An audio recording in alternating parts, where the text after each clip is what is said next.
Kadagkuan lang sa kapulisan o sa Commission on Election ang makatino kung angayan bang iisa ang status gikan sa yellow ngadto na sa orange category sa election watch list areas kung ewas ang lungsod sa San Fernando. Kini human sa tulo ka sunod-sunod nga pagpatay nga naglambigit sa mga kandidato sa piniliay karong Mayo. Si Chelo Vallena sa report. I hope na giangko ni Renante Angcos, election officer sa COMELEC sa lungsod sa San Fernando nga dili na normal ang sunod-sunod nga pagpatay sa mga piniling opisyal nga magpapili sa eleksyon karong Mayo.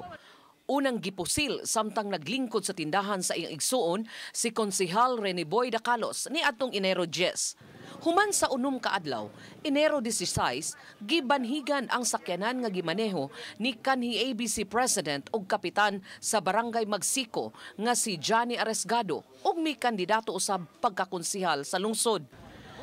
Ni atong Lunes lang, gibanhigan ang van nga gisakyan ni Mayor Lacambini Reluya uban sa iyang bana nga si ABC Federation President Ricardo Nonoy Reluya. Dead on the spot si Ricardo ug laing duha nila kakauban sa sakyanan.